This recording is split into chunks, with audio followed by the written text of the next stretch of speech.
Charlie Kirk's murder has raised questions of how do we deal with online groups that incite actual violence? Is it something that the government needs to step in and handle, or is it the private sector?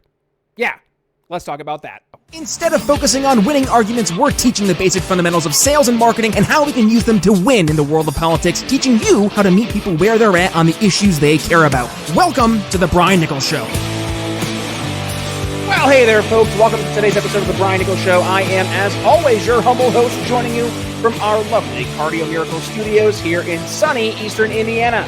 The Brian Nichols Show is powered by the best heart health supplement in the world, Cardio Miracle. So, if you want to go ahead and learn to lower your resting heart rate, lower your blood pressure while improving your pump at the gym, stick around. We'll talk about that later in today's episode. Or if you're joining us here on the video version of the show, scan that little QR code over my shoulder or head to cardiomiracle.com/TBNS. But let's jump into today's topic of conversation. We are just about a week or so removed from the horrific murder, assassination of Charlie Kirk. And after that, there's been lots and lots and lots of discussion across social media of how do we stop this type of violent rhetoric leading into violent actions like what we saw happen over on Utah's campus there just a few short days ago. Is it something we can deal with in the private sector? Is it something that we need the public sector to address? Let's dig into that and more. Joining me here on the Brian Nichols Show from Young Voices is Sam Raus. Sam, welcome to the show. How you doing? Good. Thank you so much for having me on. Great to have you on, Sam. Looking forward to today's conversation. But before we jump into the topic of said conversation, do us a favor, introduce yourself here to the audience and a little bit more of your experience and history talking about issues around online censorship, online privacy, and the likes. Yeah, so I am the David Bowes Resident Writing Fellow with Young Voices, which is a group of young writers and political commentators really interested in the issues facing the free society today and in the future. And one of the biggest ones of those is the internet, the place where we all go to have dialogue, engage with information, learn new things, work every day, communicate with one another. And what we've seen is how conversations that inevitably could have happened in the world, regardless of technology, conversations between people that have really extreme and dark views, particularly from the left, has become much more connected, much more planned out, and led to actual acts of political violence, in this case, a horrific assassination of one of the most preeminent voices among the right. And so there's a really big conversation that has been ongoing since the internet got started. And can we regulate speech online? Can the government dictate speech codes? Can the government take things down, intervene, leverage information to prevent crime from happening in the first place? And there's a lot of questions surrounding that because the internet is not some public square owned by the government. It's not a park where people protest and we can set rules and regulations around who can protest and when and in what form. No, the internet is piecemeal of various different platforms that are ran by private corporations. Social media is a private entity that we enjoy the ability to use by agreeing to the code of conduct set by said companies.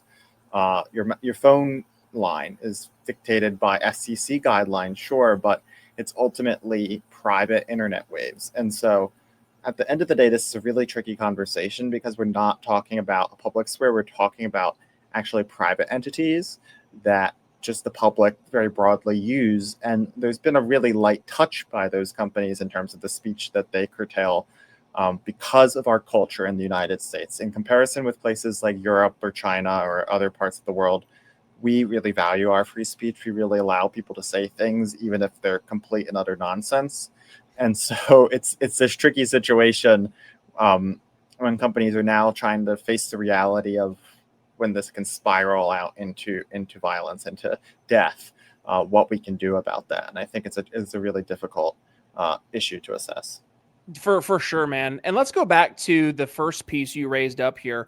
And that is this misconception that the internet, the online forums are these pseudo public squares where you can go online and say anything you really want to, just as though, to your point, you went to the public park and you were holding a protest sign, right? So help us, I guess, better understand the legalese behind the scenes of why, because to your point, right, these online platforms are either you're going on a private company's infrastructure, you're on a private website's domain. So there's all these different factors that are coming into consideration. But we've seen a lot of this mentality of, well, it's kind of like a public square, right? I think it's even Elon Musk who's touting Twitter as the new town square. So help us kind of bridge these two worlds. Is there any truth to the online discourse and the freedom of speech therein, or is it all as black and white as private property versus public property? You're online, it's private. Sorry, that's just the deal. No. So just as in people doing business with one another, people communicating in public spaces or in quote unquote private spaces, a restaurant or a store, we do all abide by certain laws under our Constitution with regards to non-discrimination, with regards to threats of violence. And so, if we saw platforms engaging with suppressing and restricting access to users of a certain demographic, of a certain viewpoint entirely, I think that there would be intervention by the government. I'm not particularly sure on the legal side of that, but I think that we would see, the government would challenge the company's right to completely take down, say, all libertarians or take down all people of a certain demographic of society. I think that would be rather questionable. But when it comes to the responsibility of who's posting things, we have a law, Section 230 of the Communications Act that was passed in the 1990s, that deems what is shared on the internet on these platforms is the responsibility ultimately of the user, of the individual. They are to be blamed if they incite violence. It is not the responsibility of these platforms, because while these platforms do content moderate, we all agree when we set up an account on one of them that I will not X, Y, and Z. It's usually pretty simple stuff. I will not, use endless expletives. I will not post graphic content. I will, not try to cause big fights and stuff. The 30 pages of T's and C's that we all just kind of like scroll through and agree. Yep. Agree. Yeah. Ultimately, they're challenging to enforce. And while even AI and automated systems now are getting much better at it, I think, that they can't sit through and comb and say, is this a hidden message? And it's challenging for these platforms to moderate. And so what we don't do is we don't let lawyers try to take down American innovation and tech companies by trying to put blame on them for ultimately what are bad actors doing really horrific things. And I think what the conversation needs to shift to on this issue, people from across the aisle, people with various viewpoints from different industries, the startups, the big tech companies, the activists, need to understand is we need to target the people that are actually causing the problem, not blaming one another, saying that, you platformed this, you put this on there. There's certainly, I think, question to be caused for the media that has spread a lot of lies, people that have demonized the other side and tried to alienate particularly conservatives and from broader American society. But I think that in particularly, if we're going to take targeted legal action, it needs to focus on the people that are bad actors that have caused for this violent terror network, it seems, to occur in our country. And I think that, that gets really clouded a lot around these broader conversations of the internet. And the most important thing to understand with tech policy is there's a lot that happens just through threats of force or threats of intervention by the government, not necessarily actually taking course. And we see that constantly in Europe. We see this administration has taken really heavy-handed approach in their relationship with the EU because of how much censorship the EU has been enacting through their law, and how trade negotiations are ultimately being leveraged to push for free speech. And I think it's really one of the most interesting situations going on right now. Let's go back to the Charlie Kirk incident that happened here back on September 10th, because the reporting, and mind you, this is all happening kind of real time as we're recording here today still. The reporting is that it seems that there was an inkling that something was going to happen in Utah on September 10th to Charlie Kirk, and had actually been discussed in online forums and was being promoted by certain anonymous accounts.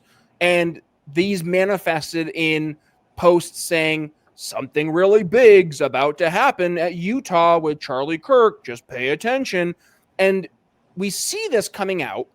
And I guess this leads to my main question to start the conversation, Sam, and that is, when we see examples where it quite obviously looks like something was being discussed online behind closed doors, is there a role for government to try to step in and either try to stop whatever negative thing that might be, to uncover the people who are actually saying these very destructive incitements to violence online behind anonymous accounts and profiles, and then subsequently to, I guess, respond to that just as though it was being made as a threat in real life? Yeah, I think it's a really tricky situation. And I wasn't aware of all of that when it comes ultimately down to the civil liberties protections that we have in the Constitution, the rules around getting a warrant for searches and seizures, and then how we can do surveillance in a way that respects that but ultimately prevents crime. And I think we all want both at the same time, and that's a challenging thing to It's balance. like broken windows policing, but online, it feels like. I think that's maybe an interesting comparison, because what I think that there's definitely increasing interest in by a broader segment of the population than there was before is individuals are not just engaging in anonymous speech, not just communicating in private. That's something that pretty much everybody does in many different forms. I mean, you can comment anonymously on your town's Facebook page to say something you might not want to say in front of your neighbors needs to be said about the local bond referendum or whatever. And people do that all the time, and that's foundational to the political system in the United States and anonymous speech, whistleblowing. What we don't want to happen is for people to go down this dark path we've seen. And so I think looking at how we can identify those patterns, and I think that we've suspected that for decades now, looking at what leads people to these spirals, to become murderers, to become repeat criminals, looking into psychology, sociology behind that, understand what triggers happening, and I address those and look at those, and how we can do more of this surveillance and watch in the real world, because it's not just people communicating on a forum saying that they're going to do a horrible thing. People do that all the time unseriously, and it never happens. People that then take the extra steps and have information planned out, they have the car, they have the weapon, they have all this, and then through with all of it. And there's so many points at which we can intervene and prevent that. And again, if the bottom fell out tomorrow, would you be ready? Not just with food and water. I'm talking about protecting your money, your family, and your freedom. And that's why you need the Expat Money Online Summit, October 10th through the 12th. My good buddy Mikkel Thorup, host of the Expat Money Show, is bringing together top experts from around the globe to show you how to legally protect your wealth, secure a second residency or citizenship, cut your tax bill, and even own property abroad. And this year's focus is Latin America, and the opportunities are massive. Argentina is moving toward free markets. El Salvador is transforming. Panama and Paraguay are offering simple residency programs. Guys, a plan B isn't optional anymore. It's essential. And the best part, the summit is 100% free. Just grab your tickets at expatmoneysummit.com. And hey, if you want a lifetime replay access and exclusive VIP panels, grab the upgrade and use promo code TBNS for 20% off your ticket. That's expatmoneysummit.com, promo code TBNS. And now let's get back to the show. Well, we don't want to become a police state, certainly, but I think there's so many points in these situations in which we can take action and we can address ultimately the situation at hand with reasonable use of policing, reasonable use of law enforcement actions. And when that gets waded into the internet and we start demonizing all the people on the internet, I mean, millions and millions of people use all these platforms, never commit a crime, never do anything wrong, and go about their day. And a few bad actors shouldn't completely upend our society because of that. I think, you can compare this to TSA since 9/11. It's not fun, it's not easy, but it's a very basic thing that's not saying we're not going to fly anymore. We're going to shut down all the airports. Okay, you've got to walk through a metal detector because we need to make sure you don't have a gun on the plane. Not not always the best thing to do at 5 a.m. Take your shoes off, but it's a basic thing and it's not as challenging as completely upending the system. And I think looking at it that way, looking at the narrow things that we can do that don't threaten our individual rights and liberties, but are ultimately making a system that works for all of us and keeps us safe is going to be a priority in the future. And I don't know the exact answer in that. I'm not a technologist in that form, but I think that that's where the conversation is moving to, including with the people that create these technologies. The platforms themselves are looking at ways in which they can aid the government in preventing these situations from happening. Mm-hmm. Yeah, well, and just going back to the Charlie Kirk conversation, right? We're seeing right now, as we're recording here today, it's September 15th, and we've seen a lot of folks lose their jobs over the past 48, 72 hours or so, who've been posting some of the most just disgusting things online about Charlie Kirk deserved it. Charlie had it coming. He said all these hateful and incitement or types of rhetoric. So therefore he had what was coming to him. Other people saying, hey, Charlie was one and there's more on the list, right? This type of narrative and this type of sentiment that we're seeing really echo, Sam, throughout. I'm going to just generalize because this is where we're seeing it come from, but it's predominantly folks who are more left-leaning in their political ethos. And I would dare say that when you look to see the types of rhetoric, the types of language that are bridging that very fine line between political speech and an incitement or a call to action, I'm wondering, is it less of the TSA approach where you're kind of blanketing everybody as a potential terrorist, right? Everybody goes through and takes your shoes off. Everybody goes through and you got to dump out your water bottle only to fill it up again when you get inside to the terminal, right?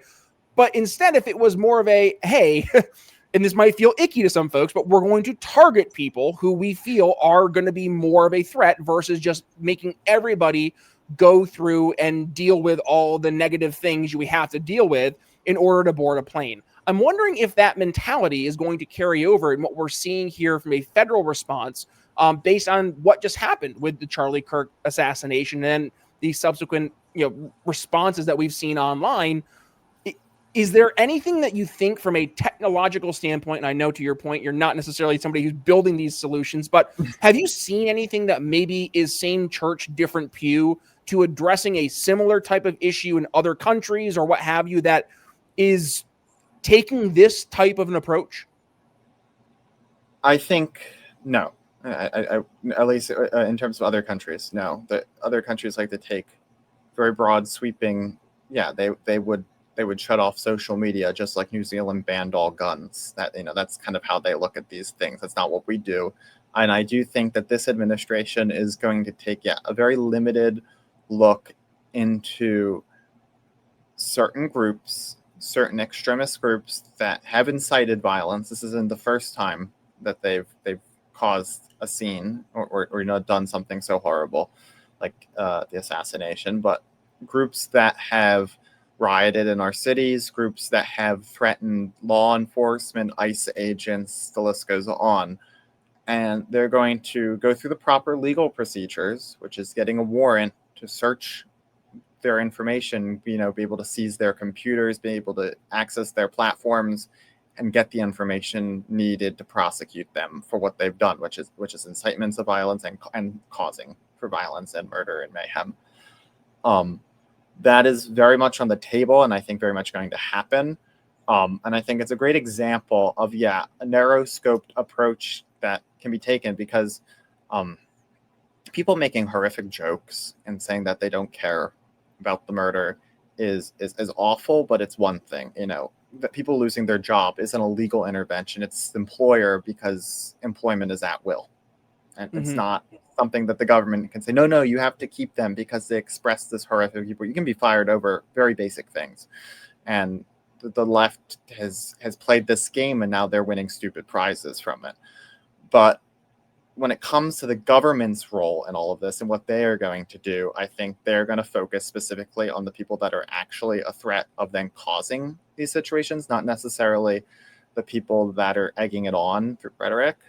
And they're going to make sure that those individuals are no longer able to do that. And what that entails, I don't know yet. We have not seen any legal case pursued yet. We haven't seen any requests for warrants submitted, but I'm sure that's certainly being discussed and planned. And they're going to be very targeted, because it's extremely challenging to convince people that we should strip away your autonomy, your anonymity, your privacy, so that we can prove that you committed a crime. And so they're going to make sure that it is really the people that did this, the people that planned this out and were involved with it, and were involved with these other crimes that we've seen over the past several years, an action is taken against them very swiftly and effectively.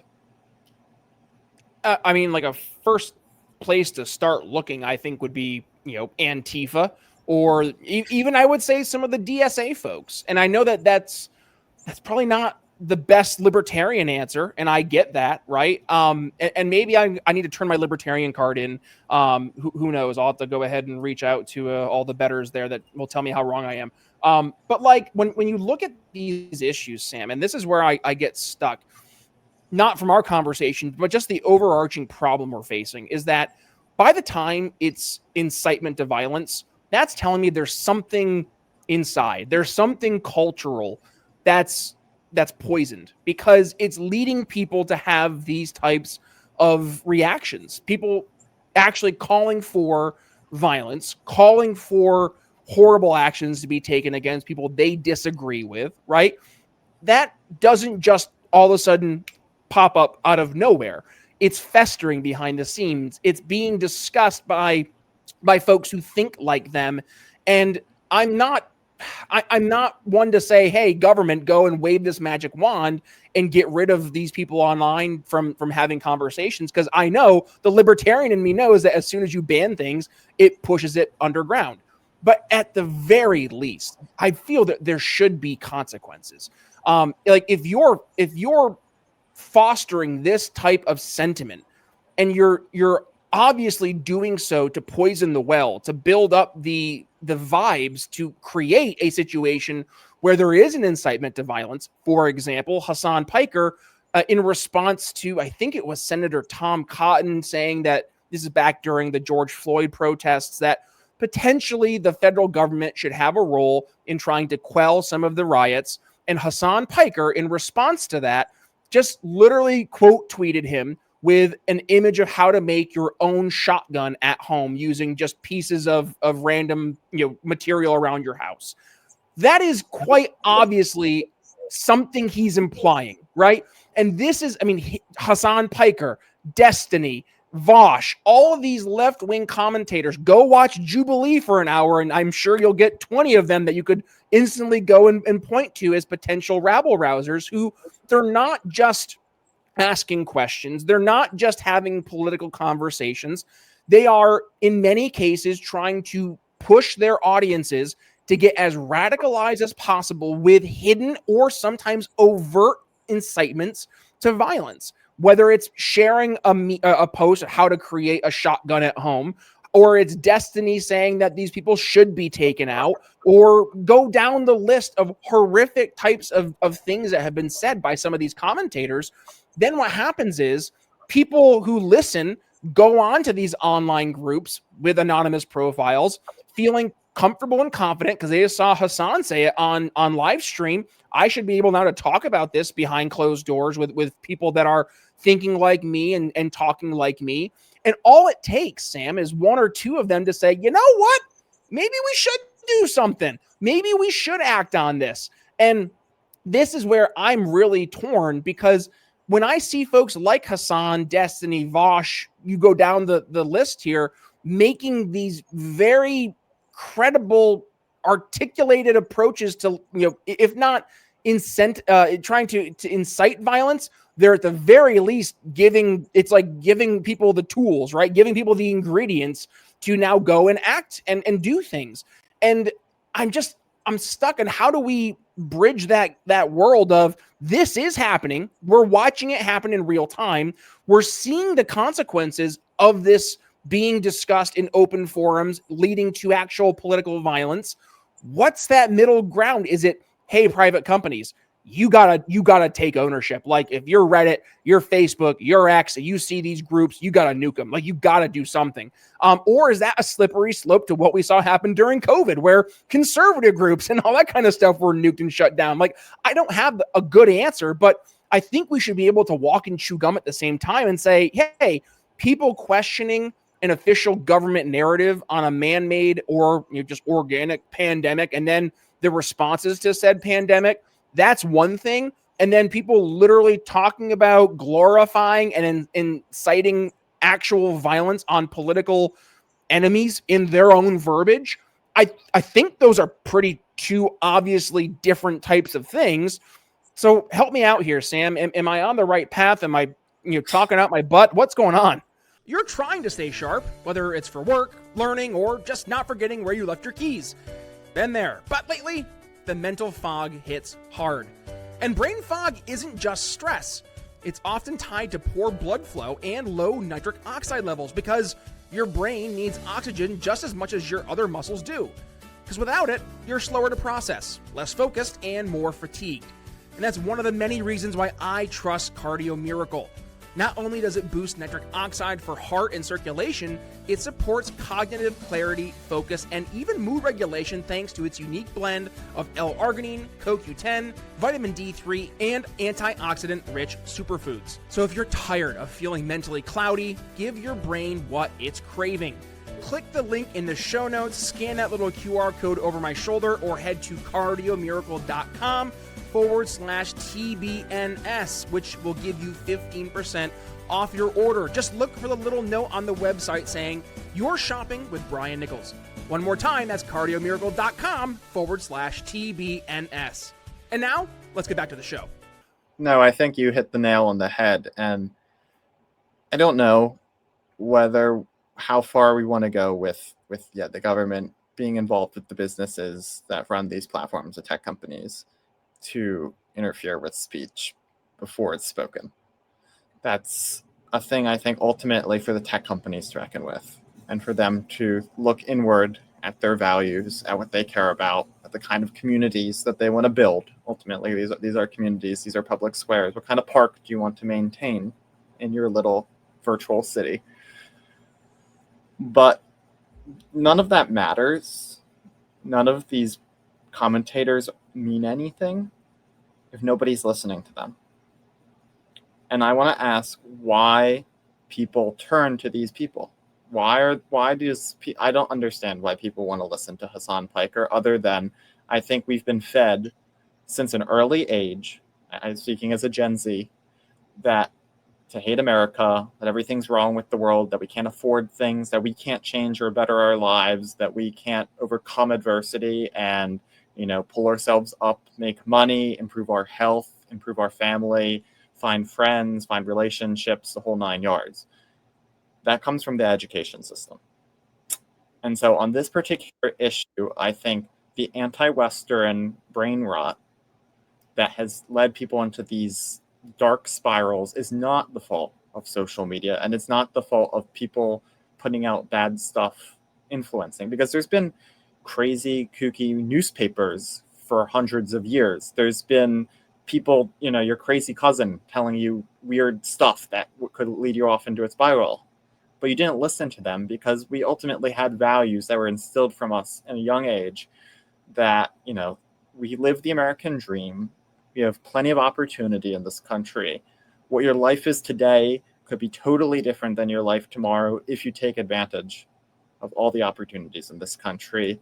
It's never too late to better yourself. It's never too late to overcome things, to change, to, start anew. And so when it comes to the education system, we need to take a very, very targeted look at the influence of anti-Western sentiment by foreign adversaries, people that come into this country, or people that have not faced consequences in this country for the kind of rhetoric they've pushed that is simply not aligned with our values as Americans. And it's time for all of us that all attended college, that all have ties to these different places, to seize our voice, to seize our influence as alumni donors or community members, to tell these places that, you have to get rid of people that are pushing this rhetoric. You have to shut down these classes that are polluting our students' minds. You have to align with the American Constitution, with the Declaration of Independence, with our founding fathers, with Western Enlightenment values. And I think that would change a lot. I think that and instilling a culture where we're reaching out to people and making sure that they know all of that, making sure that they know why we're proud to live in this country, what kind of agency you have as a human being, that even in dark times you can reach out and get help and overcome those things. I think that would change a lot and ultimately would turn people away from watching these kind of influencers, listening to that kind of rhetoric, because they would just see right through it, and they would recognize that you don't have to live that way, and those people would drown out, because ultimately all they feed off of is clicks and views and attention. Mm-hmm. Well, and Sam, I want to maybe, as we go towards the tail end of the episode here, I think I'm going to take what you presented there, and I'm going to try to weave it together with a couple other areas I think we should look at.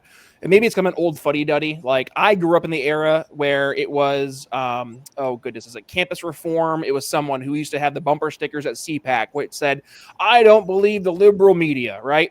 So I think there's to that piece, the media is a huge, huge issue here.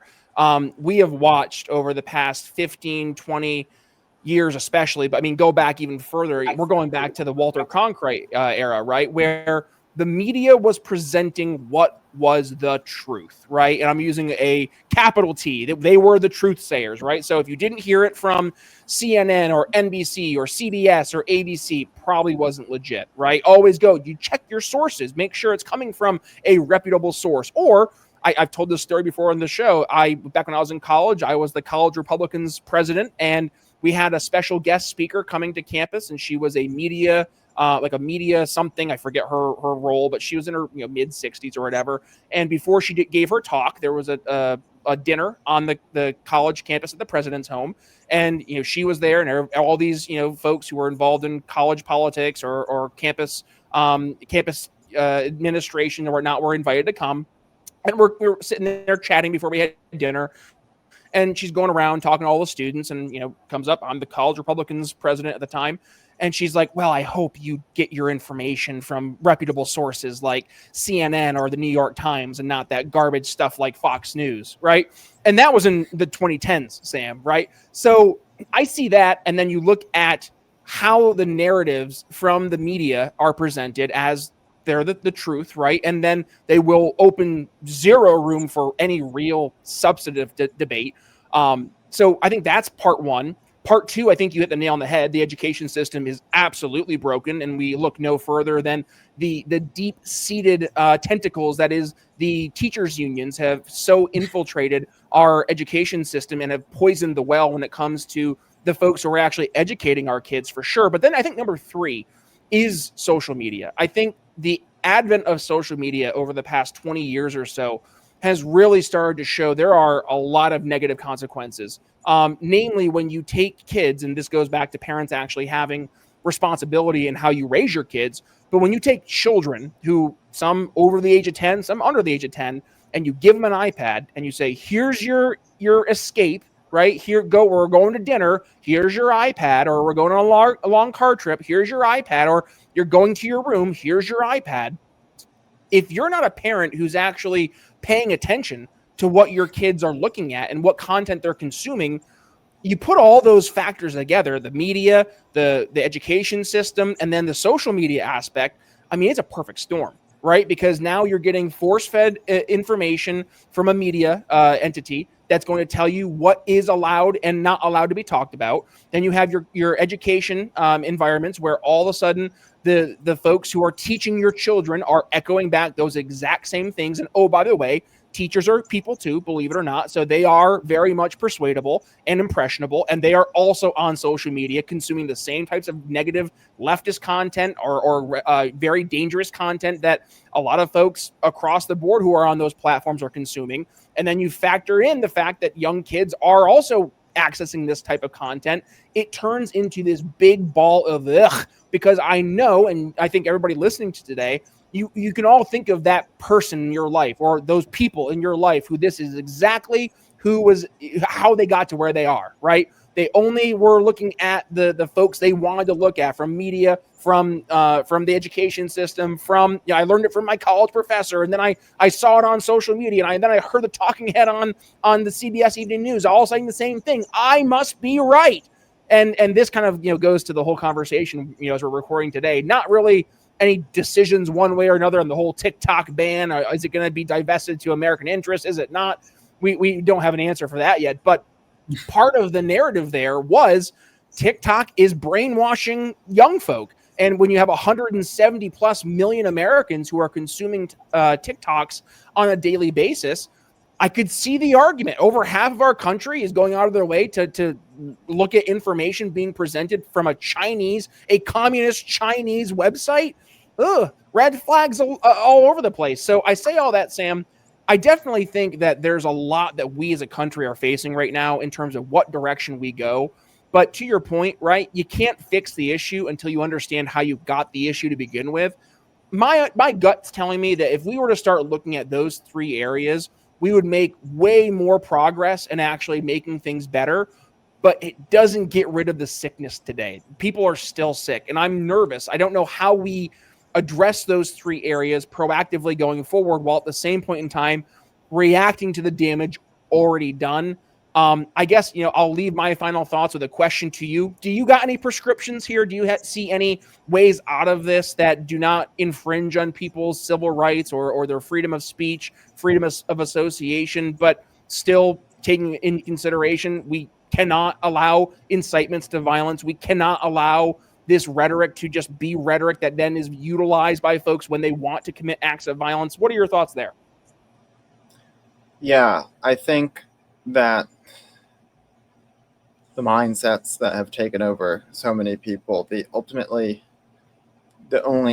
thing that I've seen effectively dispel people and move people and really prevent the excesses, the dark side of things that you see. People can be brainwashed by the media and have terrible viewpoints is one thing. It's when it leads them to do horrific acts is when it becomes such a problem. And that is ultimately this revival of religion that we're seeing in this country, the big influx of young people, particularly into the Catholic Church, but into the Christian faith more broadly.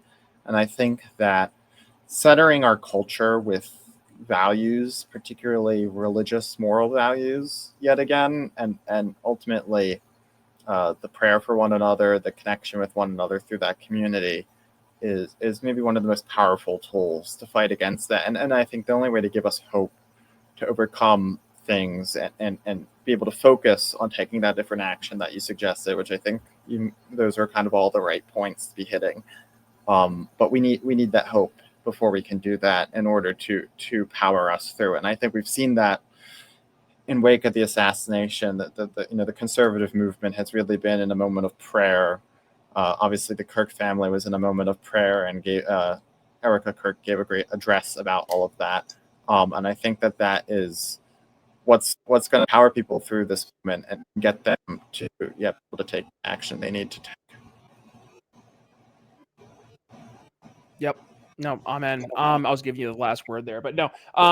Yeah, Sam, I was hoping that Sam, I don't want to use the word hope here, but my prayers were that enough folks would see a 31-year-old dad of two get shot in the neck and just the horrific everything that came from that and be like, okay, no more, right? And to see folks I grew up with celebrating it, cheering it, saying, "Ho, who's next?" That for me was, I don't want to say it's the black pill, but it didn't make me feel warm and fuzzy inside.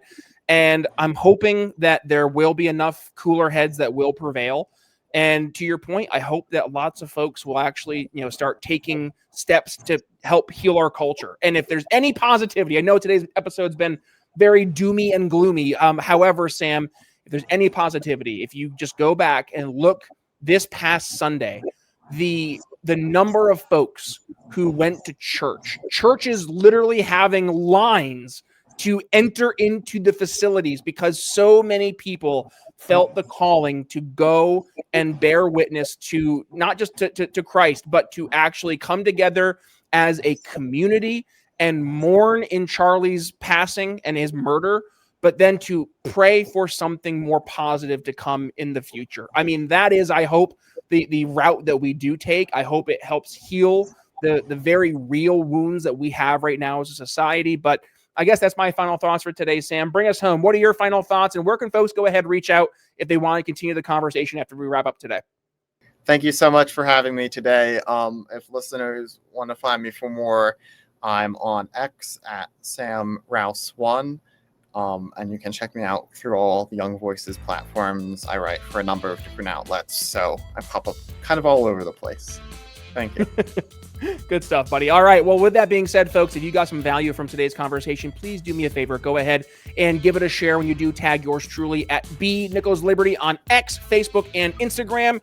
You can find the Brian Nichols Show on your favorite podcasting platforms like Apple Podcasts, Spotify, YouTube Music, or if you'd like to watch your video content, head over to YouTube, Rumble, Facebook, or X. You can find the video version of the show over there. And by the way, we do live stream the show on Mondays, Thursdays, and Fridays at 9 p.m. Eastern. So make sure you hit that little notification bell over on those respective platforms so you don't miss a single time we have a brand new episode going live. But with that being said, Brian Nichols signing off here on the Brian Nichols Show for Sam Raus.